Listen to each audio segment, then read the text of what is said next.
She rushed into the hospital with her unconscious child in her arms, begging for help in desperation. The doctor took the boy immediately and began examining him. When he lifted the child's shirt, his breath caught. There it was, the birthmark, identical to his own, in the exact same place and with the same shape. In that instant, he knew exactly what it meant. Something he had done 5 years earlier. It was about to turn his life upside down. Hi there. If you're enjoying this story, help us reach our subscriber goal. Subscribe to the channel now and turn on notifications so you don't miss any incredible stories like this one. And tell us which city you're watching from. We'd love to know how far our stories reach. Rain pounded the streets of Austin, Texas with an intensity unusual for October. It was one of those nights when the sky seemed ready to collapse, the cold cut straight to the bone, and car lights reflected off the wet pavement like fallen stars. In the emergency department of St. Mary's Medical Center, the activity was typical for a rainy Friday night. Influenza cases, a few traffic accidents, nothing out of the ordinary. Dr. Ethan Miller was about to finish his shift when he heard the commotion. Rapid footsteps echoed down the hallway, followed by a woman's voice filled with anguish. He looked up from the charts he was reviewing and saw a woman bursting through the automatic doors with an unconscious child in her arms. The sight hit him hard. She was soaked from the rain. Panic was written all over her face. Dark hair clung to her wet cheeks, and water dripped from her clothes onto the spotless hospital floor.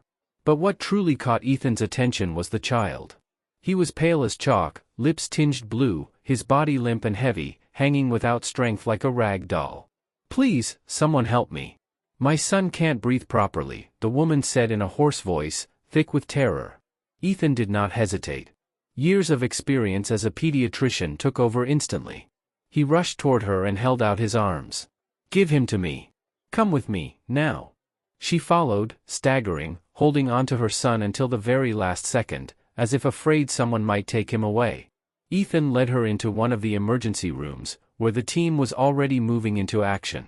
"Oxygen. Call Emily right now," he ordered firmly. As he gave instructions, he managed to have the mother place the child on the gurney. Only then could he look more closely. The boy was about 4 years old, with messy black hair and extremely pale skin. He was conscious, but his eyes looked glassy, and he whimpered softly as his body trembled. "What happened?" Ethan asked the mother as he began the exam, checking the pulse, the temperature, and the reflexes. I don't know," she replied through sobs, her hands shaking. He was playing like normal, then he complained about stomach pain. After that, he started vomiting and passed out. "Doctor, please, my son is everything I have." Ethan kept his voice calm and professional, even though inside he felt the urgency of the moment. "Does he have any medical conditions? Any allergies? Did he take any medication today?" "No, nothing. He's never had anything. He's a healthy child." As he asked the questions, Ethan opened the boy's shirt to listen to his heart. In that instant, his world stopped. On the right side of the child's abdomen, just above the hip, there was a birthmark. It wasn't an ordinary one. It had a peculiar shape, like a small 5-pointed star, with a reddish-brown tone that stood out against the pale skin. Ethan felt the air leave his lungs. His hands froze for a second. That mark was identical to his own. Exactly the same. In the same place, with the same shape and the same size. It was impossible. He blinked several times, thinking exhaustion was playing tricks on him, but the mark was still there, real and undeniable. Doctor, is he going to be okay?" The mother's voice pulled him back to reality.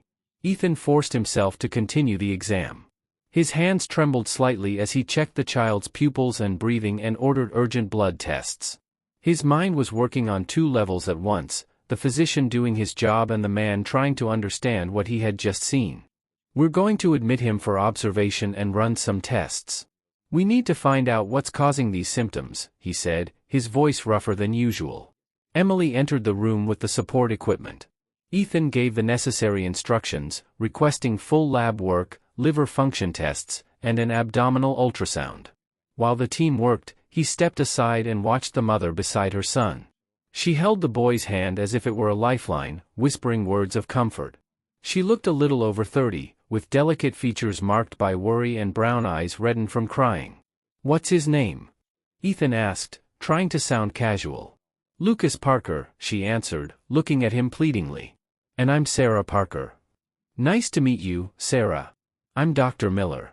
You can rest assured, we're going to take good care of Lucas." But Ethan was far from reassured. As he accompanied the boy to the observation room, his thoughts kept racing. That birthmark could not be a coincidence. It was too specific, too unique. 5 years earlier, when he was barely 22 and struggling to pay the final semesters of medical school, Ethan had done something he never told anyone about. He was young, broke, and alone after a definitive break with his father. In the middle of that difficult period, he had seen an ad in the newspaper. A sperm bank paid well for donations. At the time, it seemed like the perfect solution, quick, anonymous, and uncomplicated. He donated for almost a year, enough to catch up on tuition and buy the books he needed. Then he graduated, moved on with his life, and pushed that memory into some distant corner of his mind, or at least he tried to. Now, looking at that child on the gurney and feeling the image of the birthmark burning into him, Ethan had the sensation that the ground was giving way beneath his feet. "This can't be happening," he whispered to himself, so quietly that no one heard him. Over the next several hours, he followed Lucas Parker's case with a level of dedication that went far beyond professional duty. The test results began to come in, and they were not encouraging. The child showed signs of a severe infection, likely viral, affecting his body. His temperature rose and fell, and there were indications of liver involvement. Dr. Miller reviewed every result carefully, sitting in his office and going over the data again and again. It was already past 3 in the morning, and he could not bring himself to go home. Sarah had fallen asleep in a chair beside Lucas's bed, exhausted after so many hours of fear and uncertainty. Dr. Miller reopened the medical chart, this time noticing details he had overlooked before. Lucas, 4.5 years old. Mother, Sarah, 34 years old. Father, not listed. A tight knot formed in his chest. He did the math in his head. 5 years earlier fit that timeline perfectly. He shook his head, trying to push the thought away. It had to be a coincidence. There was no other explanation. And yet, the image of the birthmark would not leave him. He stood up and walked to the window of his office. Outside, the rain had stopped. The streets were still wet, reflecting the city lights. He lifted his shirt and looked at his own abdomen. There it was, the mark he had carried since birth. His mother had always said it was something special, that birthmarks were signs of destiny. "Mom," he murmured, feeling her absence like an open wound. She had passed away 2 years earlier, shortly after his final break with his father. It had been the darkest period of his life. A knock at the door pulled him from his thoughts. "Dr. Miller," Emily said. "Sorry to bother you, but Lucas's temperature is up again. It's over 102 degrees. He reacted immediately and followed her to the room. Sarah was awake, holding her son's hand as silent tears ran down her face. "Is he getting worse?" she asked, her voice trembling. "We're going to bring the fever down," Dr. Miller replied, asking Emily to prepare the medication. He moved closer to the boy, who whimpered softly, clearly uncomfortable. As cool compresses were applied, Dr. Miller found himself speaking to him calmly, even though he knew the child was barely conscious. "It's okay, buddy. We're going to take care of you."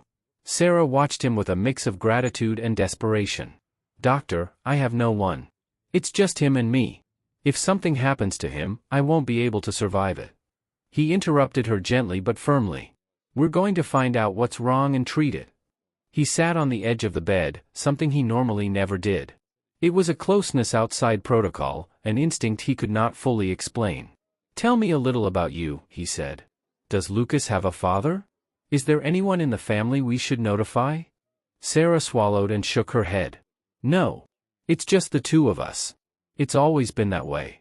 She offered no further details, and Dr. Miller sensed in her tone that she did not want to go deeper. He chose not to press, though the question continued to circle in his mind. How had this woman become a single mother? Why was there no father listed for Lucas? The following days were a true roller coaster. Lucas showed small improvements that later faded. Dr. Miller ordered every possible test and consulted several specialists, but the exact source of the infection remained unclear. The only thing certain was that the condition was serious and required constant monitoring.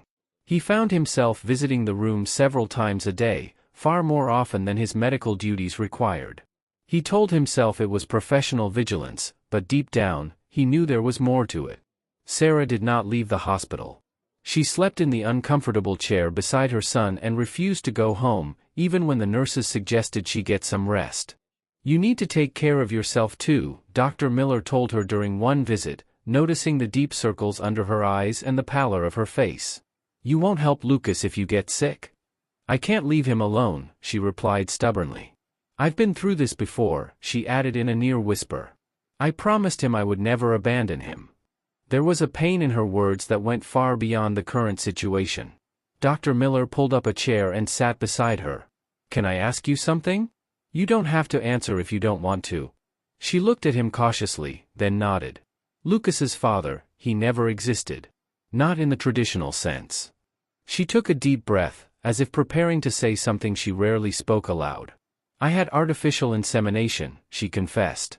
"I always wanted to be a mother, but I never found anyone I wanted to have a child with. When I turned 30, I decided I wasn't going to keep waiting for a Prince Charming." She explained that she had gone to a fertility clinic and chosen an anonymous donor. As he listened, Dr. Miller's heart began to race. Every word sounded like confirmation of what he already suspected, even though he still struggled to accept it. "It worked on the first try," she added. "Yes, I was lucky." She smiled for the first time, a small but sincere smile, as she looked at her sleeping son. "Lucas is the best gift I've ever received. I don't regret a thing." Inside Dr. Miller, a storm of emotions broke loose. It was not definitive proof, but it was powerful evidence. The insemination had happened at exactly the right time, through a clinic that likely worked with the same sperm bank where he had donated. And there was the birthmark, impossible to ignore. "He's a special child," he said, surprised by the emotion that crept into his voice. "You've done an incredible job raising him." "Thank you," Sarah murmured. "He's my whole life." At that moment, Lucas shifted in the bed and let out a soft groan. Dr. Miller stood up immediately to examine him. The fever was still there, even with the medication. "I'm going to order new blood tests," he said as he made notes in the chart. "We need to be more aggressive with the treatment." It was during those additional tests that the situation took an unexpected turn. Dr. Miller was reviewing the results when the hospital's hematologist, Dr. Rebecca Adams, entered his office with a serious expression. "Ethan, I need to talk to you about Lucas Parker's case." "What is it? Did you find something in the tests?" "Something unusual," she replied. "His blood type is AB negative, with a rare antigen called Diego. It's extremely rare. Less than 0.3% of the population has it." A chill ran down Dr. Miller's spine. He knew his own blood type very well. During medical school, he had donated several times, and it was always a topic of discussion precisely because of how rare it was. "And why is this a problem now?" he asked, even though he already knew the answer. "Because his condition may require a transfusion," Dr. Adams explained. "The infection is causing severe anemia." "Do we have compatible blood?" "No," she said, shaking her head. "I already checked with the hospital blood bank. There isn't a single unit with that specific type." Dr. Miller took a deep breath. "What about his mother? Has she been tested?" "Yes. She's positive. Incompatible." A heavy silence filled the room. Dr. Miller knew exactly what that meant. "Test me," he said at last. She frowned. "What did you say?" "Test my blood. I have AB negative with Diego. I could be compatible." "That would be an incredible coincidence," she replied. "It's an extremely rare type, but it does exist." "Do it," Dr. Miller insisted. "If I can help a child under my care, I will." Still unsettled by his insistence, Dr. Adams agreed. An hour later, the results confirmed it. Dr. Miller was a perfect match for Lucas. When Sarah learned that the doctor caring for her son was going to donate blood, she broke down in tears. "I don't know how to thank you," she said, gripping Dr. Miller's hands. "You don't have to do this." "Of course I do," he replied, feeling the warmth of her hands. "Lucas needs it, and I can help. It's that simple." But it wasn't. None of it was simple. As Dr. Miller lay back on the cot, donating his blood, he stared at the ceiling and thought about the ironies of life. 5 years earlier, he had donated sperm anonymously, convinced he would never know what had come of it. Now he was donating blood to a child who could very well have been born because of that distant act. After the transfusion, Lucas began to show clear signs of improvement. His temperature stabilized, his blood values improved, and for the first time in days, he opened his eyes clearly. "Mom," he whispered. The voice was weak, but to Sarah, it was the most beautiful sound she had heard in a long time. "My love, you're awake," she said, covering his face with gentle kisses. From the doorway, Dr. Miller watched the scene with an involuntary smile. Seeing them together, mother and son, the child recovering, filled him with deep satisfaction. At the same time, he felt a strange ache in his chest, something he still couldn't name. When Lucas noticed him, he looked at him with curiosity, with those wide, attentive eyes. "Who are you?" the boy asked with the straightforward honesty only a child has. Dr. Miller stepped closer to the bed. "I'm Dr. Miller. I'm taking care of you. You made my pain go away," the boy said simply. He smiled. "There are a lot of us helping you get better." Lucas thought for a few seconds, then held out his small hand. "Thank you, doctor." Dr. Miller took it carefully and felt something break inside him, as if the walls he had built over the years were finally beginning to crack. "You're welcome, buddy." Over the following days, Lucas's recovery was steady. He still needed to remain hospitalized for observation, but he was doing much better. With that improvement came the boundless energy of a 4-year-old. Dr. Miller found himself spending more time in the room than necessary. He always had an excuse, checking vital signs again, reviewing the chart, asking about a symptom. But the truth was simple. He liked being there. Lucas was a charming child. Talkative, curious, always full of questions. He wanted to know how the stethoscope worked, why doctors wore white coats, whether Dr. Miller had ever seen a real dinosaur. Sarah watched those moments with a mix of gratitude and something else, something she preferred not to name. There was a special gentleness in the way Dr. Miller treated Lucas, an endless patience for every question and a genuine smile every time the boy said something funny. "He's very attached to you," Sarah commented at one point, after Lucas finally fell asleep, following almost 20 minutes listening to a detailed explanation of how X-rays worked. "He's a special child," Dr. Miller replied, putting away the stethoscope. "Smart, curious. You're doing an incredible job with him." For the first time, Sarah let her guard down. "Sometimes it's hard," she admitted. "Being a single mother. He asks about his dad, about why he doesn't have grandparents, why it's just the two of us. I tell him the truth. That families come in many forms, that we have each other and that's what matters. But I can see it in his eyes. He misses a father figure. Someone to play soccer with, to play superheroes, those things." A tight knot formed in Dr. Miller's chest. "Have you ever thought about meeting someone?" he asked carefully. "About building a more traditional family?" Sarah let out a short, humorless laugh. "Honestly? No. I've had a few relationships over the years, but none of them worked out. Lucas and I have our routine, our life. Bringing someone else into that would be complicated, and to be honest, I never met anyone who felt worth doing it for." There was an untold story behind her words. Dr. Miller sensed old wounds, but it wasn't his place to ask. "Well," he said sincerely, "it seems like you manage just fine on your own." "We manage," Sarah nodded, "but it's exhausting. I work from home as a graphic designer. It gives me flexibility, but it also means I never really disconnect. It's work, it's mom, it's dad, it's everything. Sometimes I just wish I could share the weight with someone, you know?" He did know. Dr. Miller had also lived alone by choice. After the break with his father and his mother's death, he had decided not to form close bonds. It had seemed easier that way, no expectations, no disappointments. But looking at Sarah and Lucas, for the first time in a long while, he wondered if that choice had been the right one. Lucas was discharged a week later. Dr. Miller signed the papers with a strange feeling, almost like a small loss. It was absurd. He barely knew them, yet the idea of not seeing them again unsettled him more than he had expected. "If anything feels off, any unusual symptoms, call me directly," he told Sarah, handing her his personal card. "Thank you, Dr. Miller, for everything," she replied. "Not just medically, but for caring. That made the difference." As they were leaving, Lucas ran over and wrapped his arms tightly around Dr. Miller's legs. "Will you come visit us, doctor?" He crouched down to the boy's level. "It doesn't work exactly like that, buddy. But we'll see each other at the follow-up appointments." "Okay," Lucas murmured, not entirely convinced.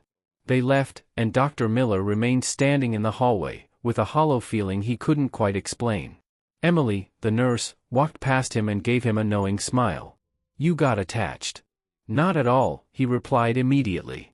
"Yes, you did," she insisted. "And I'm not just talking about the kid."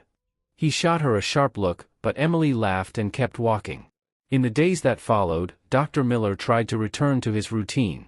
He saw patients, worked his shifts, and went back to his empty apartment. Still, he caught himself thinking about Lucas, about how his recovery was going, whether he was eating well, whether the fever had returned. And he thought about Sarah too. About the way she looked at her son. About her strength. About her tired but sincere smile. 15 days after the discharge, Dr. Miller did something completely outside his professional protocol. He looked up Sarah's address in the hospital records. On a Saturday afternoon, he drove there, repeating to himself that it was just a courtesy visit to check on Lucas. He knew that wasn't true. The apartment was in a middle-class area of Austin, Texas, in a simple, well-kept building in a residential neighborhood in Austin. He climbed to the 3rd floor and rang the doorbell. His heart was beating faster than usual. Sarah opened the door, her expression one of complete surprise. "Dr. Miller, is something wrong?" No, he said quickly. "Sorry for showing up like this without calling. I was in the area and thought I'd stop by to see how Lucas is doing." It was a weak excuse, and they both knew it. The neighborhood wasn't close to the hospital or his home, but Sarah didn't say anything. "That's very kind. Please, come in." The apartment was small but cozy. Toys were scattered around the living room, drawings were taped to the refrigerator, and photos of Lucas at different ages covered the walls. It was a home full of life and affection. "Dr. Miller," a small voice suddenly called out. Lucas came running and launched himself toward him. Dr. Miller caught him by pure reflex. "Hey, buddy. How are you?" "I'm super good. Do you want to see my room? I have dinosaurs." He looked at Sarah, who nodded with a smile. The next second, he was already being dragged by the child's small hand into a blue-painted bedroom filled with toys and books, and, just as promised, an impressive collection of plastic dinosaurs. Lucas spent the next 20 minutes showing him each figure, struggling with their scientific names and insisting that Dr. Miller play with him. Sarah watched from the doorway. Dr. Miller noticed a different light in her eyes. It wasn't just gratitude. There was something softer, warmer. "Lucas, let the doctor breathe a little," she said affectionately. "I'm sure he didn't come just to play with dinosaurs." "Actually, that's exactly why I came," Dr. Miller replied before he could stop himself, surprised to realize it was true. Sarah made coffee, and the three of them sat around the small kitchen table. The conversation flowed easily. Lucas told stories from kindergarten. Sarah shared everyday anecdotes. Dr. Miller found himself genuinely laughing, something he hadn't done in a long time. "Can I ask you something a little personal?" Sarah said when Lucas went to the bathroom. "Of course. Why did you really come today? And please don't tell me you were just in the area." He took a deep breath. He owed her honesty, at least that much. "I couldn't stop thinking about you," he admitted. "I know it sounds strange. I'm the doctor. I should keep professional distance, but there was something, a connection. I can't really explain it." She looked at him for a long moment. "I felt it too," she said at last. "I thought I was imagining it." The conversation was interrupted when Lucas came back and insisted that Dr. Miller stay for dinner. Breaking all his own rules, he agreed. Dinner was simple. Sarah made enchiladas while Lucas and Dr. Miller put together a puzzle in the living room. Even so, it was one of the most pleasant dinners he had had in years. By the time it was time to leave, it was already past 10 at night. Lucas was sleepy, fighting to keep his eyes open. "Will you come back?" he asked, holding Dr. Miller's hand. "If your mom lets me," he replied with a smile. Lucas looked at Sarah with wide, pleading eyes. She smiled. "You can come back whenever you want, Dr. Miller. Just Ethan is fine." That was how a routine began, one Ethan had never imagined having. He visited the apartment once or twice a week. Sometimes he brought tacos al pastor. Other times, Sarah cooked. He played with Lucas, helped him with homework, read him stories before bed, and spent hours talking with Sarah about everything and nothing. He discovered she was funny, intelligent, with strong opinions about politics and a special love for classic films. Sarah, in turn, discovered that Ethan was gentler than his serious appearance suggested, that he had a dry sense of humor and a deep passion for medicine. But Ethan carried a weight. The suspicion, less and less a suspicion and more a certainty, that Lucas was his biological son. The birthmark. The blood type. The timeline. Everything fit too perfectly. He knew he had to tell Sarah. But how? "Hi, do you remember that anonymous donation you used? I think it was me." It sounded absurd, invasive, potentially disastrous. And there was something else growing inside him. Ethan wasn't just getting attached to Lucas, he was getting attached to Sarah as well. He liked the way she bit her lip when she concentrated on work, the way she laughed with her head thrown back, how she was firm and loving at the same time with her son. He was falling in love, and that terrified him. One night, after putting Lucas to bed, they were sitting on the couch, each with a glass of wine. Sarah had just finished a big project and was celebrating. "Can I ask you something?" she said, her voice slightly thick from the wine. "Always. Why did you never get married? Did you ever have children? You're kind, intelligent, handsome, it doesn't make sense." He took a sip of wine, choosing his words carefully. "It's a long story, and not a very happy one. I have time." So Ethan talked. He told her about his wealthy, controlling father, about the pressure to take over the family empire, about choosing medicine and being cut off. He talked about the jobs he worked to pay for medical school. He left out the donation and said only that he worked wherever he could. He spoke about his sick mother, who tried to mediate, and how she died before reconciliation was possible. "After that," he added, "I promised myself I'd never have a family. I thought it would be easier that way. No ties. No risk of disappointing or being disappointed." Sarah placed her hand over his. "That's very sad, Ethan. It's the life I chose. But now you're here with us. Doesn't that count as a bond?" He looked into her eyes, so close. "It does. And it scares me." "Why?" "Because I don't want to ruin it. You two are special, and I don't know if I'm capable of being what you deserve." She leaned a little closer. "What if we're the ones who decide what we deserve?" They were so close that Ethan could feel her breath. His heart was beating out of rhythm. He leaned in. She did too. "Mom, I had a nightmare." They pulled apart instantly. Lucas was standing in the doorway, rubbing his eyes, his favorite stuffed toy dangling from his hand. Sarah stood up at once. "Come here, my love. Let's go back to bed." Ethan stayed alone in the living room, breathing deeply, trying to calm his heart. They had been too close. Too close to crossing a line he didn't know if he should cross. When Sarah returned, the atmosphere was no longer the same. The discomfort hung in the air, thick, impossible to ignore. "I think I should go," Ethan said, standing up. "Ethan, wait. No, you're right. It's late, and I have an early shift tomorrow." He left quickly, but not before seeing the confusion and pain reflected in Sarah's eyes. In the days that followed, Ethan pulled away. He made excuses not to visit. He replied to messages with short, distant answers. He was scared of what he felt, scared of making an already complicated situation even worse. But Sarah was not someone who gave up easily. 2 weeks after that almost kiss, she showed up at the hospital. Ethan was finishing his shift when the hospital receptionist told him someone was waiting for him. Sarah was standing at the front desk, without Lucas this time, her expression firm. "We need to talk," she said without hesitation. They went to the hospital cafeteria. Ethan ordered coffee for both of them, buying himself time. "Are you avoiding me?" Sarah began. "I need to know why. If it was because of that night, if I misread the signs, if you're not interested, that's fine. But you can't just disappear from Lucas's life." She paused, taking a deep breath. "He misses you. He asks about you every day."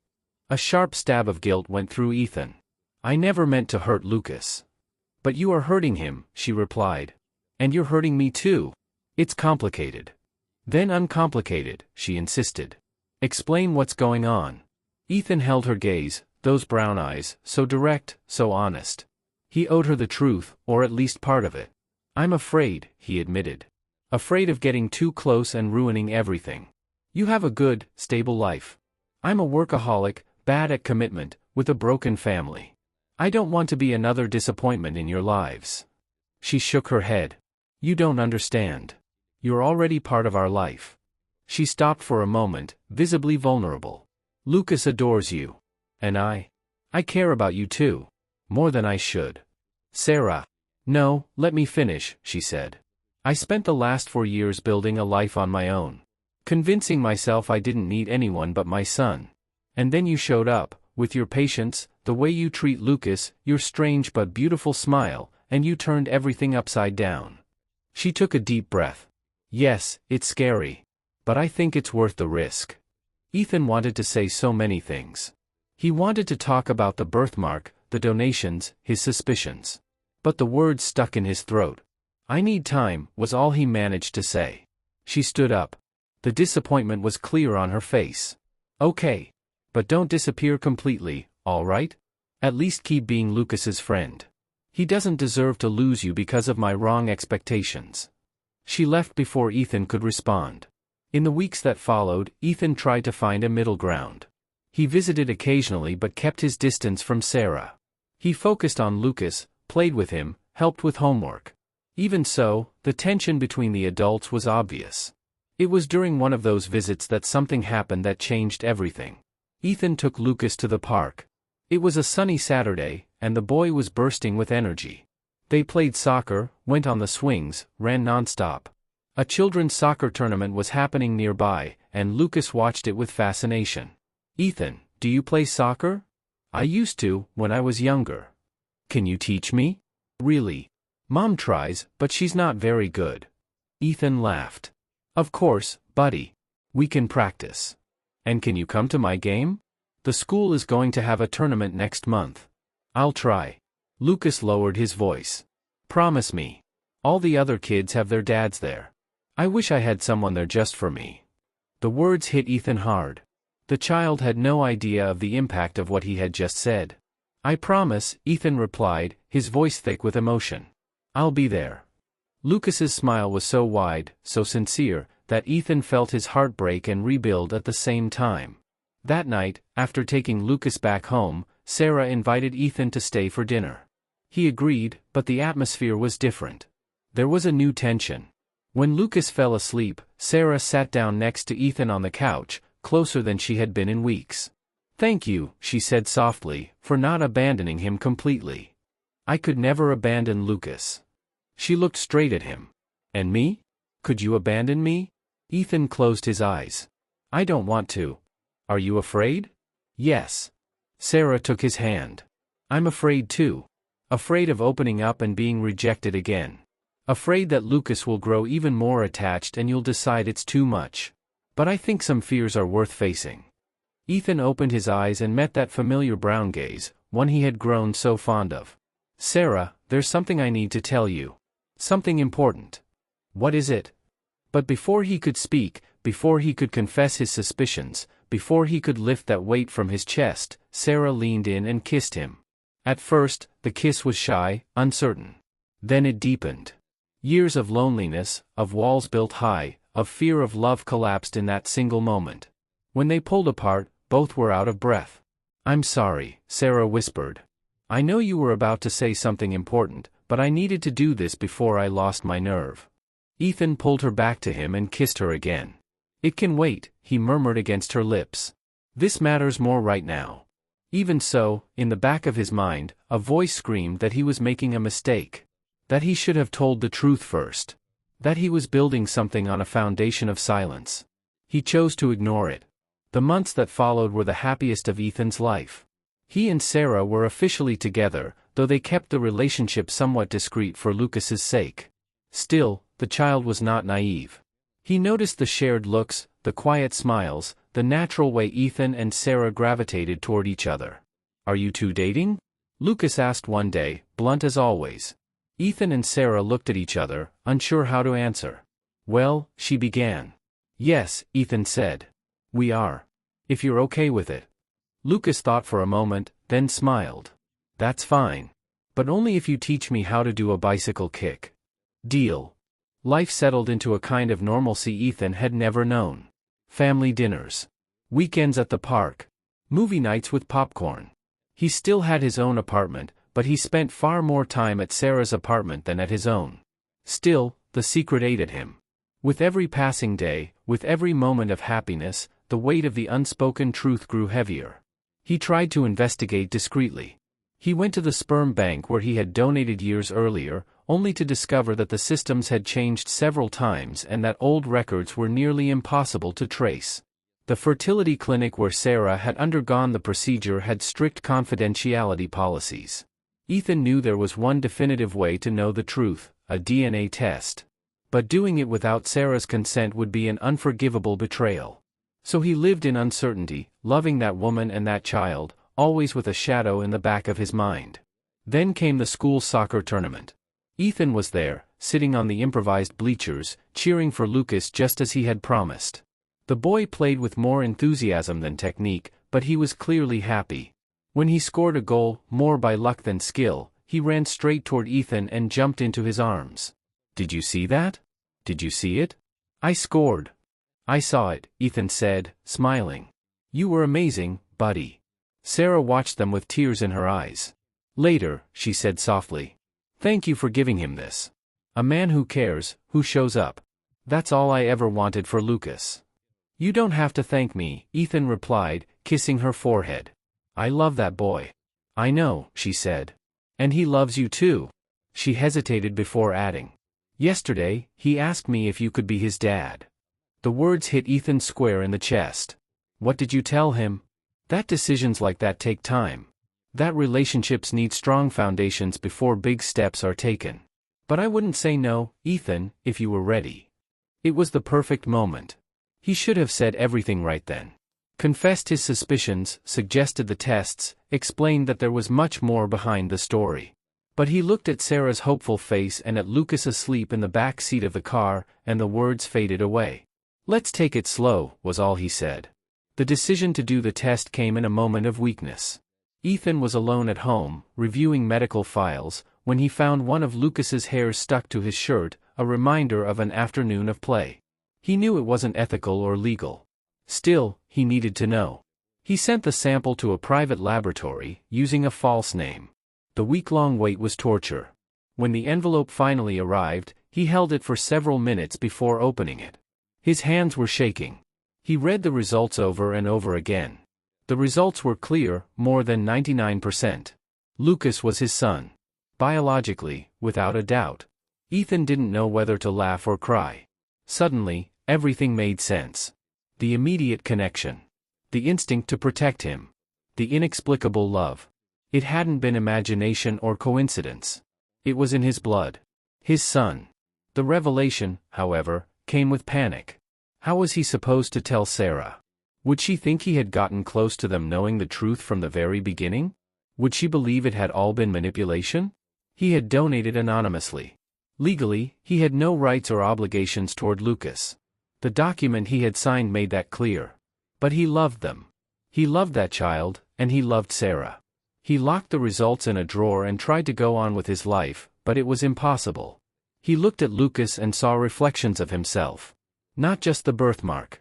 The gestures too. The way the boy frowned when concentrating. Certain expressions that now seemed painfully obvious. One night, after weeks of inner struggle, Ethan found the courage.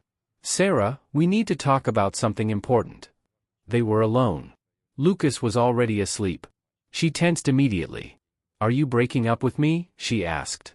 Her voice sounded small, fragile, almost childlike.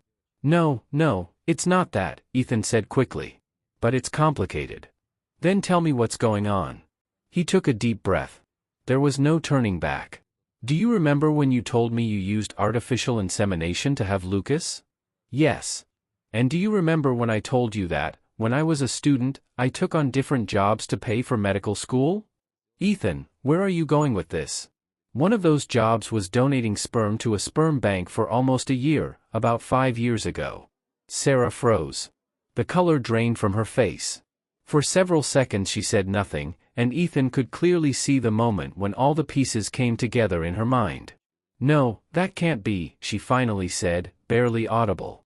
The birthmark, the blood type, the timing, he continued. I had suspicions from the very beginning, from the hospital, but I didn't want to believe it. So you did a test? Sarah's voice rose sharply. I know it was wrong, invasive, that I had no right, Ethan said, the words tumbling over each other. But I needed to know. The result was positive. Lucas is my son. Biologically, she asked. Silence fell like a blow. She stared at him as if she had never seen him before. Let me understand this, she said at last, with a dangerous calm. You suspected this from the hospital. From the very first night you saw the birthmark. And still you got close to us without saying anything. You entered our life. You ran tests without my permission. How could you? How dare you? Sarah, please, let me explain. Explain what? That you violated our privacy? That you built a relationship with me based on lies? Her voice broke. My God, Ethan, what was all this for? Were you trying to take Lucas away from me? No. Ethan stood up abruptly. Never. I love you both. I would never take Lucas from you. You are his mother. The only one he knows. The only one he needs. But you are his biological father, she said through tears. You have rights. I don't, he replied firmly. I donated anonymously. I signed documents giving up any legal rights. But you knew all this time and said nothing. I didn't know for sure. I only had suspicions. And still you decided to investigate behind my back. You tested my child without permission. That is a complete betrayal of trust. I know, Ethan said, his voice breaking. I was wrong. I did everything wrong. But my feelings are real. I love you. And I love Lucas. She shook her head, hugging herself. I need you to leave. Go. Now. I can't look at you. He tried to step closer, but she stepped back. Please don't do this. Let's talk. Let's fix it. There's nothing to fix, she said. You lied. You invaded our life. How can I trust you after this? Because I love you, he said desperately. And I know you love me too. Love without trust is nothing, Sarah shouted. You destroyed all the trust one had in you. Tears burned in Ethan's eyes. Please leave, she said. And don't come back. He left the apartment like a zombie. In the hallway, he leaned against the wall and, for the first time, let himself cry. He had ruined everything. He had lost everything. And he knew that, in part, he deserved it. The days that followed were hell. Ethan called, sent messages, but Sarah blocked his number. He went to the apartment, she didn't open the door. He tried to see her at Lucas's school, she threatened to call the police. He was shattered. His work began to suffer. He lost focus.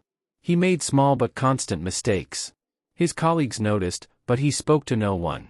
2 weeks later, he received a letter from a lawyer. His heart froze when he opened it, but it wasn't what he feared. Sarah would not pursue any legal action, as long as he respected her request to keep his distance from her family. The letter also stated that Lucas asked about him and was suffering from his absence. Supervised visitation was authorized under certain terms. Ethan read it with tears in his eyes. Visits every 2 weeks, in a public place, with Sarah present. No conversations about biological paternity. No contact outside the established hours. It was better than nothing. He signed immediately. The first meeting took place at Central City Park on a Sunday afternoon. Ethan arrived early, more nervous than ever. When he saw Lucas running toward him, he had to hold himself together to keep from breaking down right there. Ethan, you came back. I thought you were gone forever. He hugged him tightly, breathing in the familiar scent of children's shampoo and freshly cut grass. I'm sorry, buddy. I had some things to figure out. Did you fight with Mom? Ethan glanced at Sarah, who was watching from a short distance, arms crossed, her expression completely neutral. Adults don't always agree, he said carefully, but that doesn't mean I stopped loving you. Are you still going to teach me how to play soccer? Of course, Ethan replied. That's why we're here. They spent an hour at the park. Lucas talked nonstop about school, his friends, a new movie he wanted to see. Ethan listened to every word, taking in every gesture, every laugh. Sarah stayed a short distance away, and Ethan could feel her gaze even without looking. When Lucas ran off toward the swings, Ethan walked over to her. Thank you, he said quietly, for letting me see him. I'm not doing this for you, Ethan, Sarah replied firmly. I'm doing it for him. He was suffering. I know, he nodded. And I know you have every right to hate me. I don't hate you. For the first time, Ethan really looked at her and saw raw, unfiltered pain in her eyes. I just can't trust you. And without trust, he murmured. Exactly. An uncomfortable silence settled between them. Did you tell him? Ethan asked carefully. No, Sarah replied. I'm not going to tell him anything. He's too young to understand, and it would only confuse him. Besides, you donated anonymously. Legally, you're not his father. I'm his only mother, and he doesn't have a dad. That's simpler. The words hurt, but Ethan nodded slowly. Whatever you decide. It's not about what I decide, she corrected him. It's about what has to be. Because I am his mother. The only one. And even though I never doubted that, you doubted my trust, my privacy, my right to decide for my own child. And I'll carry that blow for a long time. The meetings continued every 2 weeks, always at the park, always with Sarah present. Little by little, Ethan learned to accept that. He watched Lucas grow, listened to his stories, offered advice when he could. But Sarah's distance remained an open wound. He still loved her. Sometimes he thought he saw something in her eyes, something that suggested she felt it too, deep down. But the broken trust was still a wall, hard to get past. Months went by. Lucas turned 5. Ethan sent a gift through Sarah, a science kit that the boy loved. He knew because Lucas excitedly told him about it at their next meeting. It was the best gift. Mom said it was your idea. It was a small gesture, but it meant Sarah, at least, spoke about him without bitterness in front of her son. It was one of those Sunday afternoons, after 6 months of visits, when something changed. Ethan had brought a new soccer ball and was teaching Lucas how to do keepy-uppies. The boy laughed every time the ball hit his head instead of his foot. You're really good with him, a voice said behind Ethan. He turned around. Sarah was standing closer than usual. He's a special kid, he replied. He misses you on the days you're not around. Sarah hesitated. And it's not just him. Ethan's heart started racing. Sarah, don't. Let me talk, she said, taking a deep breath. I was very hard on you. Yes, you made a mistake. A serious one. But I also failed to see that you were scared, confused, trying to deal with something impossible. She paused. That doesn't excuse it. But it explains it. And these months have given me a lot of time to think about what really matters. About what I want for Lucas and for myself. Ethan barely dared to breathe. I can't imagine our life without you in it, Sarah continued, tears shining in her eyes. And I'm not talking about park visits. I'm talking about family dinners, waking up together, building something real. I want to give you a second chance, if you still want it. But only if you promise never to lie to me again. Not about anything important. Nothing hidden. Ethan pulled her into a tight embrace, not caring that they were in public. I promise. Total transparency. Complete honesty. I love you, Sarah. And I love our child. Our child, she repeated, smiling through tears. I like how that sounds. Lucas ran toward them. Are you back together? Ethan and Sarah looked at each other and laughed. Yes, buddy, Sarah said.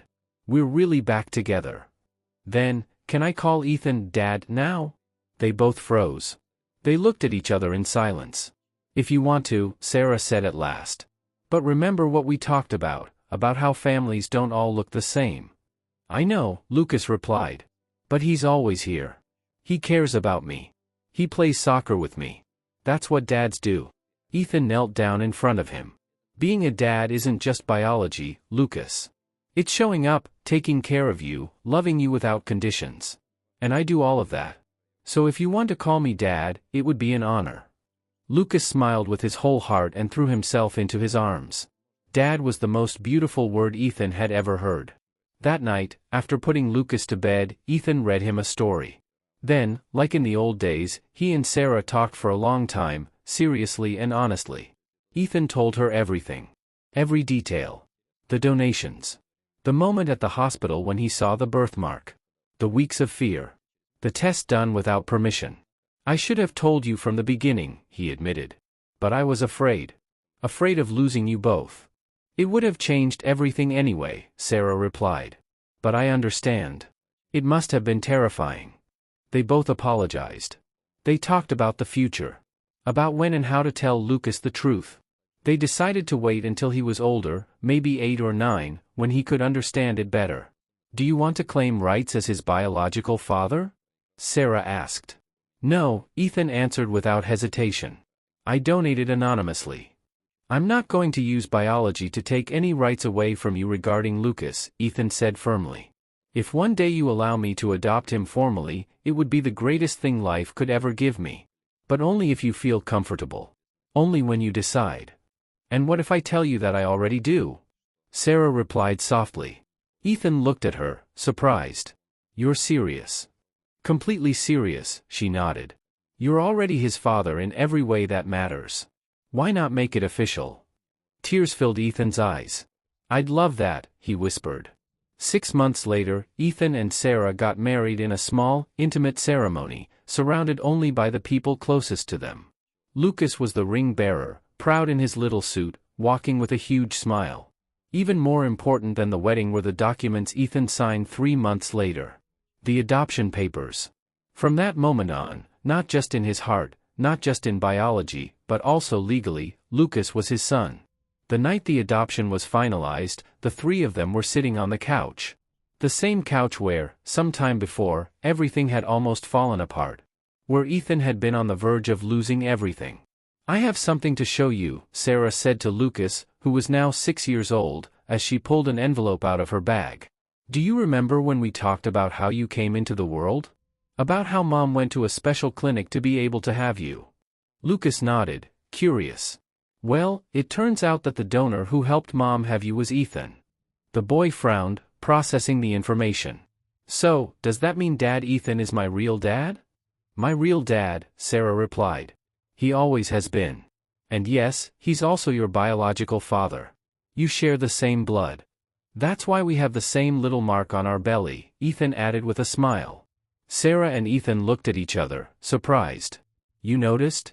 "Of course," Lucas said with a shrug. "I thought all dads and kids had it." The 3 of them laughed. The boy thought for a few more seconds, then smiled, relieved. "That's awesome. So I'm not different from the other kids at school. I have a mom and a dad." "You've always been special, Lucas," Sarah said, hugging him. "But yes, you have a mom and a dad who love you very much." "I love you too," he replied. The 3 of them hugged, forming a family built in unconventional ways, through improbable coincidences and second chances, but a real family in the end. That night, after Lucas fell asleep, Ethan and Sarah stepped out onto the apartment balcony and looked at the city lights. "Have you ever thought about how crazy all of this is?" Sarah said. "Out of millions of donations, millions of possibilities, somehow I chose yours. And then, out of all the hospitals and all the doctors, you were the one who treated Lucas that night." "Fate," Ethan replied. "Do you really believe in that?" "I didn't before," he admitted. "But now, how could I not? Everything fell into place in an impossible way." Sarah rested her head on his shoulder. "I always thought families had to follow a script," she said. "Meet someone, date, get married, have children. In that order. We did everything backwards, and it still worked. It worked better than we ever imagined," Ethan smiled. "It wasn't perfect," she continued. "We went through a lot. But that made us stronger." "It made me a better man," Ethan said. "You and Lucas healed me in ways I didn't even know I needed." "You healed us too," Sarah replied. "I didn't realize how much I missed having a partner until you came along. And Lucas truly blossomed with you by his side." They sat in comfortable silence for a while. "Thank you for not giving up on us," she said at last. "Thank you for giving me a second chance," Ethan answered. "I think we all deserve second chances, and third ones, and as many as it takes." He kissed her softly. "I love you. I love you too." And there, on the balcony of that simple apartment filled with love, Ethan finally understood what his mother had tried to teach him years earlier. Family wasn't just blood or social conventions. It was choosing to stay. Choosing to love. Choosing to show up, even when it was scary. He had spent too many years running from connection, afraid of repeating his father's mistakes, and had almost lost the chance to become the kind of man and father he had always wanted to be. But fate, luck, or whatever one chose to call it, had given him not just a son, but a complete family. And this time, he wasn't going to waste it. 3 years later, Ethan and Sarah were back in a hospital. But this time, he wasn't the doctor. He was the nervous father in the waiting room. Lucas, now 9 years old, sat beside him, swinging his legs anxiously. "How much longer, Dad?" "I don't know, son. Having a baby takes as much time as it needs to take." "I still think it should be a boy," Lucas said. "Girls are really annoying." Ethan laughed. "Wait until you meet your sister. You're going to love her." "You sure?" "Absolutely sure." A nurse stepped out of the delivery room. "Mr. Miller, you can come in now." Ethan stood up, his heart racing. "Stay here, buddy. I'll be right back." He walked into the room and saw Sarah, exhausted but glowing, holding a small bundle wrapped in a pink blanket. "Hi," she said, smiling. "Do you want to meet your daughter?" Ethan approached with reverence. The baby was tiny, perfect, with dark wisps of hair and her eyes closed. "She's beautiful," he whispered. "Do you want to hold her?" Carefully, Ethan took the baby in his arms. She was light, fragile, perfect. "Hello, little one," he murmured. "I'm your dad." The baby yawned, and Ethan felt his heart melt completely. "Can I bring Lucas in?" he asked. "Of course." Moments later, Lucas entered the room shyly. When he saw his sister, his eyes widened in amazement. "You were this small too, Lucas," Sarah said with a smile. "Do you want to hold her?" she asked. Lucas sat very carefully in the chair.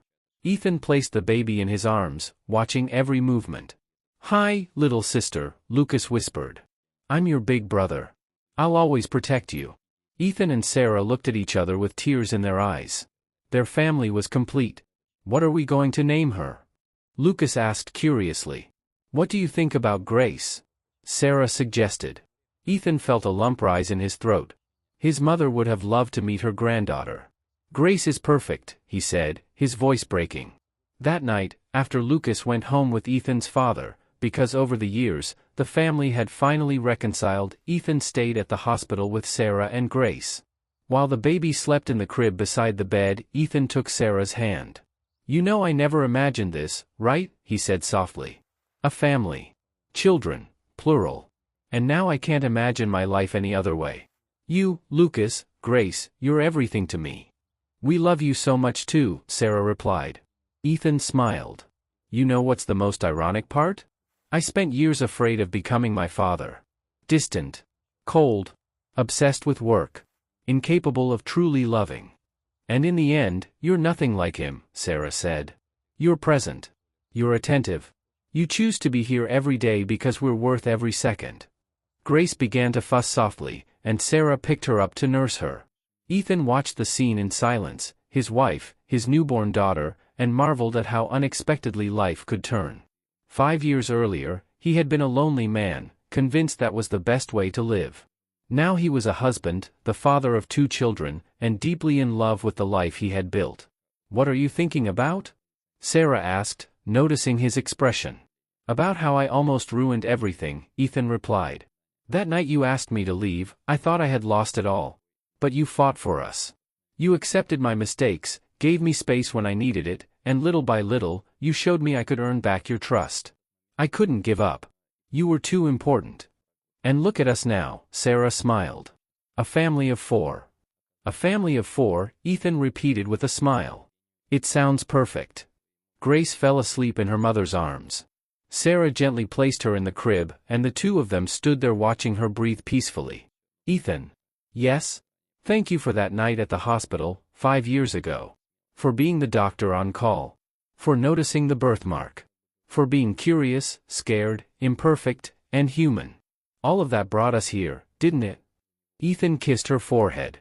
"And thank you for running to the hospital with Lucas that night. For being strong and vulnerable. For giving me second chances. For teaching me what a real family is." They held each other in the quiet hospital room, their newborn daughter sleeping beside them, knowing that at home a little boy was waiting eagerly to step into his role as a big brother. It was a family built from impossible coincidences, anonymous donations, and identical birthmarks. A family made of second chances, forgiveness, and love. They didn't follow the traditional script. But it was their story. It was real. And in the end, it was all that mattered. If you enjoyed this story of love, resilience, and second chances, don't forget to rate it from 0 to 10. Tell us what you thought about the journey of Ethan, Sarah, and Lucas. Your opinion means a lot to us and helps us keep sharing stories that touch the heart. Thank you for being with us until the end.